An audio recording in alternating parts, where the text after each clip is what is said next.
तो hi guys, स्वागत है आपका ड्रैगन जेडक्स चैनल पे। लेकर आ चुका हूँ आपके लिए एक न्यू मांगवा। ये वाली मांगवा बहुत ज़्यादा अच्छी होने वाली है। तो अगर आप चैनल में नए हो तो सब्सक्राइब कर देना, और अगर वीडियो पसंद आई हो तो लाइक कर देना, और एक्सप्लेनेशन अगर अच्छी लगी है तो कमेंट में ज़रूर बताना। तो चलिए बिना किसी देरी के हम अपनी न्यू सीरीज़ शुरू करते हैं। एपिसोड की शुरुआत में हमें किसी का वॉइस आता है। वो कहता है, मैं अभी 17 साल का हूँ। मैं बहुत समय के बाद कोरिया वापस आ चुका हूँ। फिर सीन शिफ्ट होता है और हमें किसी की अस्थियाँ दिखाई जाती हैं। फिर वो बंदा कहता है, मैं बहुत समय के बाद आ चुका हूँ मदर फादर।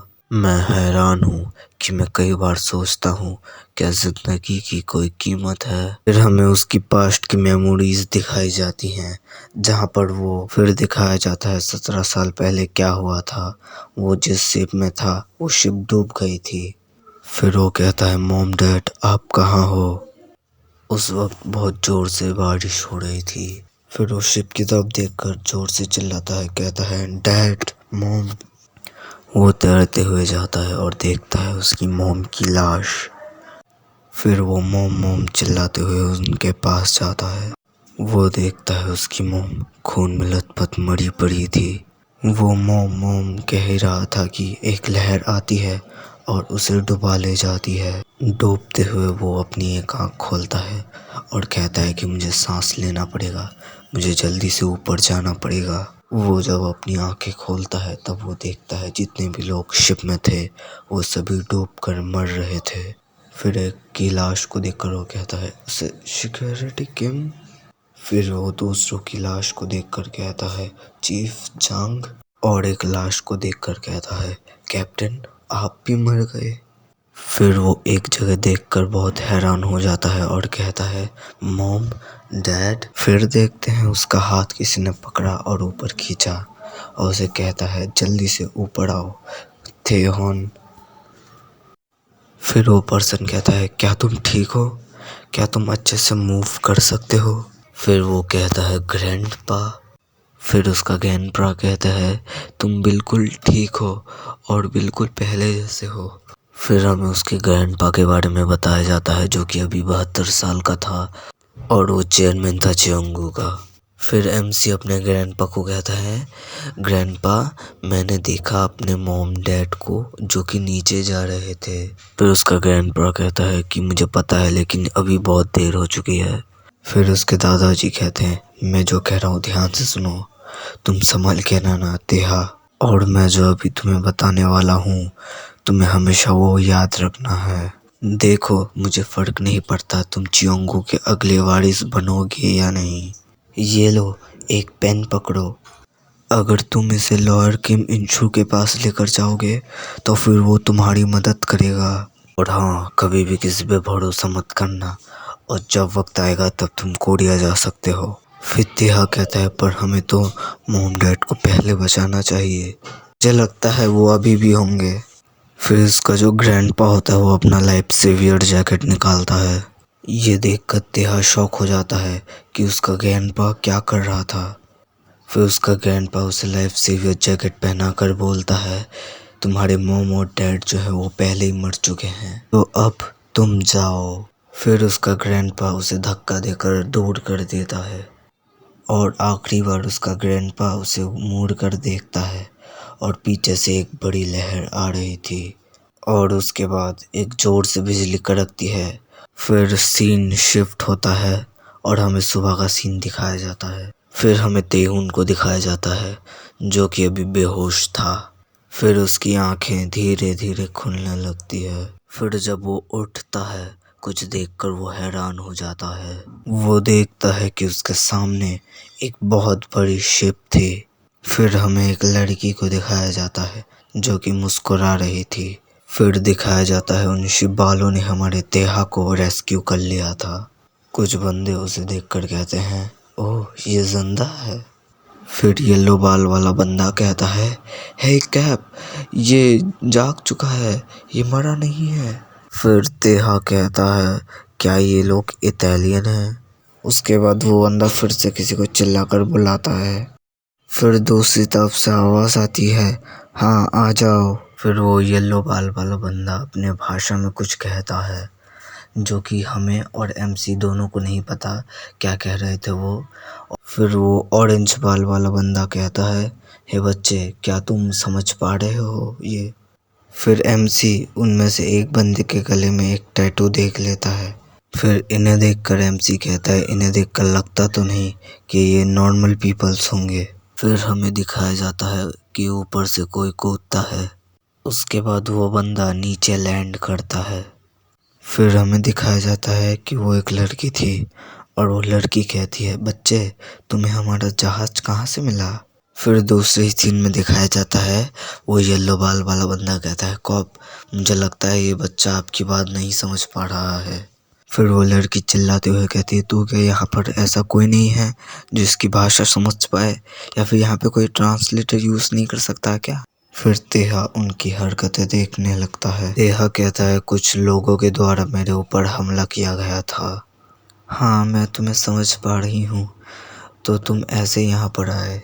हम सभी लोग कोरिया जा रहे थे कि तभी कुछ गन वाले लोग आए और मेरे पेरेंट्स और मेरे ग्रैंडपा को मार गए। तो तुम समुद्र में गिर गए थे और एक के लिए लेकर आया गया था इटालियन जहाज, माई सेलेर्नो फैमिली बोट, है ना। फिर तेहा हैरान होता है और कहता है कि क्या सेलेर्नो फैमिली। फिर वो लड़की हंसते हुए कहती है, एक एशियन लड़का जो कि इटालियन बोल सकता है वो यहाँ पे पकड़ा गया था, बल्कि और कहीं नहीं, मध्य पूर्व के एडिन के मिडल ईस्ट में। फिर वो लड़की अपने हाथ से डैगर निकालती है और कहती है, माफ़ करना क्योंकि मुझे तुम पर विश्वास करने का कोई इरादा नहीं है। अभी ऐसी परिस्थितियां हैं जिस पे हम किसी के ऊपर विश्वास नहीं कर सकते। फिर वह लड़की कहती है, और हाँ बच्चे, हमें तुमको वापस समुद्र में क्यों नहीं फेंक देना चाहिए। उसके बाद वो लड़की अपने सेलेर्नो फैमिली के कुछ व्यापार के बारे में बातें करने लगती है, जिसके बारे में मैं आपको नहीं एक्सप्लेन करने वाला क्योंकि ये बहुत ज़्यादा बोरिंग है। उसके बाद तेहा जब देखता है उसके ऊपर किसी ने चाकू रखा है तो वो बहुत ज़्यादा घबरा जाता है और उसके बाद फिर वो खामोश होकर कुछ देर सोचने लगता है। उसके बाद तेहा अपनी पेन उसे दिखाता है और वो कहता है कि ये एक फाउंटेन पेन है जो कि मेरे ग्रैंडपा ने मुझे दिया था। फिर तेहा कहता है, मैं कोरिया के जियोंगू ग्रुप के चेयरमैन जिन शोको का पोता हूँ और उनके तीसरे बेटे जिन शियोयोक का सबसे बड़ा बेटा हूँ। मुझे समुद्र में फेंकने से बढ़िया है कि तुम मुझे वापस अपने ग्रुप में भेज दो, ये तुम लोगों के लिए सबसे ज़्यादा लाभदायक होगा। फिर वो लड़की कहती है, क्या जियोंगू ग्रुप, क्या जियोंगू कोरिया के सबसे बड़ी कंपनी नहीं है। ये बच्चा क्या उस ग्रुप के परिवार का एक हिस्सा है। फिर वो लड़की कहती है, कोई जाकर जल्दी से कोरिया की न्यूज़ देखो। फिर वो लड़की कहती है, तो बच्चे क्या तुम्हें और भी कोई भाषाएं आती हैं। फिर वो बच्चा कहता है, हाँ जैसे कि अरबी, जापानीज, इंग्लिश, हिंदी, ऐसी कुछ लैंग्वेज का वो नाम लेता है। फिर वो कहता है कि मैं इन भाषाओं के बेसिक्स बोल सकता हूँ। फिर दो लोग आते हैं और कहते हैं, मैम ये रही कोरिया न्यूज़। फिर वो तीनों न्यूज़ देखने लगते हैं और वहाँ पे दिखाया जाता है कि जियोंगू के चेयरमैन और उनके तीसरे बेटे का पूरा परिवार लापता है। उनका कहना है कि इन सब की जांच चल रही है। फिर लड़की कहती है, हाँ ये तो बिल्कुल असली है। फिर वो मुस्कुराकर कहती है, ये तो मज़ेदार है। फिर तेहा कहता है, क्या आप कोरिया में किसी से कांटेक्ट कर सकते हैं। फिर उसे वो सारी बातें याद आती हैं जहाँ पर उसकी दादाजी ने कहा था कि ये पेन पकड़ो और लॉयर किम इंचू के पास जाना, वो तुम्हारी हेल्प करेगा।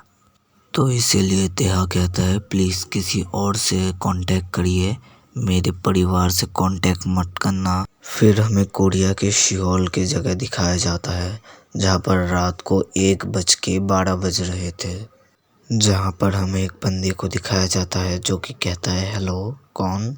फिर दूसरे ही सीन में देखते हो वो बंदा शॉक हो जाता है और कहता है, क्या सच में वो बंदा तुम्हारे पास है, मुझे विश्वास नहीं हो रहा है वो बच्चा अभी भी जिंदा है। फिर वो लड़की कहती है हाँ ऑफ कोर्स, क्या तुम्हें विश्वास नहीं हो रहा है? क्या मैं उस बच्चे की फ़ोटो तुम्हें भेजूं तब तुम विश्वास करोगे? फिर वो चश्मे वाला बंदा कहता है कि वो चियोंगो ग्रुप का आखिरी वारिस है जो बचा हुआ है।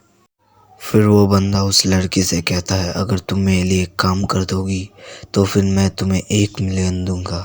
फिर लड़की कहती है मुझे 1 मिलियन नहीं, मुझे 10 मिलियन चाहिए, वो भी 24 घंटे के अंदर, पेमेंट कैश में कर देना। फिर चश्मे वाला कहता है ओ ऐसा क्या, लेकिन मुझे माफ़ करना, मैं अभी बहुत ज़्यादा बिज़ी हूँ और मैं बस तुम्हें इतना ही दे पाऊँगा, इससे ज़्यादा नहीं। मेरे पास अभी टाइम नहीं है, तो जिसके लिए मैं पैसा दे रहा हूँ वो काम करो। मैं तुम्हें $1 मिलियन देता हूँ, तुम उस बच्चे को मार डालो। जैसे ही तुम उस बच्चे को मार डालोगे वैसे ही मैं तुम्हें $1 मिलियन सेंड कर दूंगा। हे तुम घटिया लोग, मेरी बात सुनो, तुम उसे मेरे लिए मार डालो, मैं तुम्हें $1 मिलियन तभी के तभी सेंड कर दूंगा। और हाँ, वीडियो बनाकर भेज देना मुझे। क्या तुमने सुना नहीं मैंने क्या कहा? मैंने कहा कि तुम उस बच्चे को मार डालो और मैं उसकी बदली तुम्हें पैसे दे दूंगा। और ये सब हमारा मेन कैरेक्टर भी सुन रहा होता है और वो कहता है क्या, ये लोग तो मुझे ही मारना चाहते हैं, मगर क्यों? और हाँ, तुम उसकी बॉडी जो है वो भी मेरे पास डिलीवर कर देना, समझ रहे हो? मैं उसका पैसा तुम्हें दे दूंगा फिर से। फिर एक अननोन पर्सन को दिखाया जाता है जिसका चेहरा अभी तक रिवील नहीं हुआ और वो कहता है आफ्टर ऑल चियोंगो ग्रुप अब मेरा है, क्या मैं सही हूँ? फिर ये कहकर वो जोर जोर से हंसने लगता है। और दूसरी तरफ हमें तेहा को दिखाया जाता है जो कि अभी भी हैरान था। क्या 5 मिनट? मैं 5 मिनट में मरने वाला हूँ? फिर वो कहता है मगर ये कैसे हो सकता है और मेरे साथ ही क्यों? फिर वो लड़की मोबाइल लेकर कहती है सॉरी बच्चे, लेकिन हमारे पास ऐसा कोई कारण नहीं है जिसके लिए हम तुम्हें जिंदा छोड़ दें। फिर एमसी कहता है प्लीज़ मुझे जिंदा छोड़ दो, मुझे जाने दो। और लड़की कहती है माफ़ करना, लेकिन हम तुम्हें जिंदा छोड़ नहीं सकते, तुम्हारी रेट फिक्स हो चुकी है, तुम्हें मारना पड़ेगा। फिर एमसी कहता है प्लीज़ मुझे जाने दो, मैं तुम्हारे सामने भीख मांगता हूँ। फिर लड़की कहती है हमें माफ़ करना बच्चे, हमें डायरेक्ट ऑर्डर मिला है तुम्हारी कंपनी से कि हम तुम्हें मार डालें, तो फिर हमें ये काम करना पड़ेगा वरना $1 मिलियन हमें नहीं मिलेंगे। फिर वो कहता है क्या, मगर मेरी फैमिली मुझे क्यों मारना चाहेगी? फिर लड़की कहती है हमें इससे क्या, हमें तो बस पैसों से मतलब है। और ये कहकर सब क्रीपी स्माइल देने लगते हैं और वो थर-थर काँपने लगता है। फिर एमसी कहता है कि मुझे कुछ भी करके ज़िंदा रहना पड़ेगा, मेरे ग्रैंडपा ने कहा था कि ज़िंदा रहना, मुझे लगता है अब स्ट्रॉन्ग बनना पड़ेगा।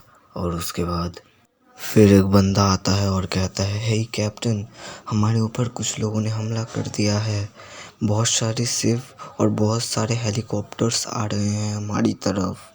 फिर हमें उन सारे शिप्स और हेलीकॉप्टर्स को भी दिखाया जाता है जो कि अटैक करने के लिए आ रहे थे। फिर लड़की कहती है अरे नहीं, इन्हें भी क्या अभी आना था, ये तो बहुत ज़्यादा परेशानी की बात हो गई। फिर वो लड़की मुस्कुराती है और कहती है ओह अच्छा, शायद ये लोग कॉल पे इसीलिए बातें कर रहे थे ताकि ये इन बच्चों को ढूंढ सके। तभी एक शॉकिंग चीज़ होती है, हमारा एमसी अपने हाथों में पेन घुसा लेता है। फिर एमसी कहता है चियोंगो कभी भी तुम्हें पैसे नहीं देंगी, वो बस तुम्हें यूज़ कर रहे हैं मुझे मारने के लिए, प्लीज़ मुझे अपने पास रख लो, मैं ताकतवर बनूंगा अपना रिवेंज लेने के लिए और मैं हमेशा लॉयल रहूँगा तुम्हारे लिए, हमेशा मैं अपनी जान पे खेल कर तुम्हारी रक्षा करूँगा। उसके बाद हमें दिखाया जाता है हमारे एमसी ने सेलेनोर फैमिली का टैटू अपने हाथों में बना लिया था। इसका मतलब अब से हमारा एमसी भी सेलेनोर फैमिली के अंदर आता है। फिर वो लड़की हमारे एमसी की बहादुरी देखकर जोर जोर से हंसने लगती है। फिर वो लड़की कहती है बच्चे तुम्हारे अंदर इतना हिम्मत है, मुझे तो पहले पता ही नहीं था, चलो अब से तुम मेरे साथ रहोगे और मैं तुम्हें कुछ दिखाने वाली हूँ। हमारा एमसी जो होता है वो भी उनके साथ बाहर आने लगता है और वो लड़की कहती है तुम्हें पावर भी चाहिए और रिवेंज भी चाहिए। फिर वो लड़की कहती है तुम बहुत अच्छे हो और बड़े होकर बहुत काम भी आओगे, मुझे लगता है तुम बहुत अच्छे वॉरियर बनोगे। फिर वो हमारे एमसी को कहती है, हे हमारे पीछे पीछे आओ। फिर हमें हेलीकॉप्टर्स दिखाते हैं जिनके नीचे हमारी कैप्टन थी। फिर पास्ट खत्म होता है और हमें प्रेजेंट का सीन दिखाया जाता है 17 साल बाद का, जहाँ पर हमारा एमसी अपने मॉम डैड के अस्थियों के सामने खड़ा था और कह रहा था कि मॉम डैड, मैं लास्ट बार आपकी बॉडी को भी नहीं देख पाया, लेकिन मैं आपसे वादा करता हूँ कि मैं आपका बदला ज़रूर लूँगा। तभी देखते हैं पीछे से कुछ लोग ब्लैक कार लेकर आ गए थे। वो सभी लोग नीचे उतर कर धड़ाधड़ फाइटिंग कर रहे थे। हमारा एमसी बहुत ही मुश्किल से बच रहा था।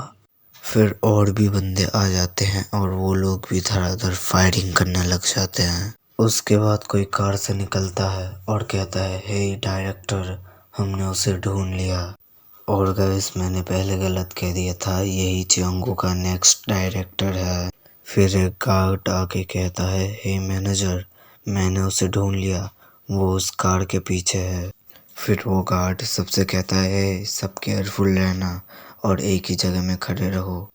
फिर उस कार में धमाका हो जाता है। फिर दिखाया जाता है हमारा एमसी उन लोगों के पीछे आ गया था। फिर दूसरे ही सीन में दिखाया जाता है 3 गार्ड्स के सिर उड़ गए थे। फिर हमारा एमसी उड़ते हुए एक धांसू से एंट्री मारता है और सभी के सिर उड़ा देता है जितने भी गार्ड्स थे। उसके बाद वो एक छोटा सा कट हमारे मैनेजर के पेट पे भी मारता है। उसके बाद वो मैनेजर कहता है, तुम बुज़दिल कहीं के, ये कहकर वो कूद कर उसे मारने आता है। और हमारा जो एमसी है वो अभी भी शांत बैठा था। फिर हमारा एमसी उसकी तरफ देखता है और कहता है कि ये चीज़ तुम्हारे ऊपर भी लागू होती है। उसके बाद दोनों एक दूसरे के ऊपर हमला करते हैं। उसके बाद हमारा जो एमसी होता है उसने उस मैनेजर को बीच में से पूरी तरीके से फाड़ दिया था। फिर दिखाया जाता है कोई बंदा अपने आंखें खोलता है और कहता है, ये सब क्या हो रहा है और ये बंदा कौन है। ये सुनने के बाद हमारा एमसी कार की तरफ मुड़ के जाने लगता है। फिर वो कार का दरवाज़ा खोलता है और खोलने के बाद अंदर से एक बैग निकालता है और फिर वो कार की डिक्की में जाता है। जैसे ही वो कार की डिक्की खोलता है, दिखाया जाता है कि वहाँ पर वही बंदा था जिसने उसको मारने के लिए पैसे दिए थे। फिर वही बंदा हमारे एमसी को देखता है और घबरा जाता है और वो कहता है, प्लीज़ मुझे माफ़ कर दो, तुम जितने चाहो उतने पैसे मुझसे मांग सकते हो, मैं तुम्हें दे दूँगा। और वो जो पास्ट में हुआ था वो सब सिर्फ एक मजाक था। और उसके बाद वो क्या करता है, उसके हाथ में जो पैसों का बैग था वो सब उसके मुंह में फेंक देता है। फिर हमारा एमसी कहता है, ये लो डायरेक्टर, तुम्हारे 1 मिलियन रुपीस। फिर हमारा डायरेक्टर कहता है, लेकिन ये तो 17 साल पहले की बात है, तब तक तो हमारी सारी डील भी ख़त्म हो गई थी। फिर हमारा एमसी जेब से माचिस निकालता है और उसे जलाने लगता है और ये देखकर हमारा डायरेक्टर बहुत ज़्यादा घबरा जाता है। उसके बाद वो क्या करता है, वो उस लाइटर को उसके ऊपर फेंक देता है और वो डायरेक्टर बहुत जोर जोर से चिल्लाने लगता है और जलने लगता है। उसके बाद वो कार्ड भी जलने लगती है और हमारा एमसी अपने पॉकेट से एक सिगरेट निकालता है, उसे मुंह में रखता है। उसके बाद हमारा एमसी बड़े ही धांसू स्टाइल से जिस कार में आग लग रही थी उसी कार से अपनी सिगरेट जलाता है। फिर कार जलने की वजह से चारों तरफ धुआं धुआं हो गया था और हमारा एमसी मस्त से सिगरेट पीते हुए जा रहा था। तो गाइस, इसी के साथ ये वाली एपिसोड ख़त्म होती है। अगर आपको ये वाली सीरीज़ अच्छी लगी होगी तो कमेंट ज़रूर करना और लाइक तो करके ही जाना, ठीक है। और अगर आपने सब्सक्राइब नहीं किया होगा तो ज़रूर करना और कमेंट में ज़रूर बताना कि ये वाली सीरीज़ आपको कैसी लगी, क्या मैं इसे आगे कंटिन्यू करूँ। और गाइस, आगे से मेरी वीडियोस जो हैं उसमें थोड़ी सी बदलाव होंगे और वो बदलाव बहुत ज़्यादा अच्छे होंगे। तो प्लीज़ आप सभी लोग रेडी रहना और सभी मेरे लिए सपोर्ट करना। तो चलिए मिलते हैं आपको अपनी एक न्यू वीडियो में। Tata bye bye.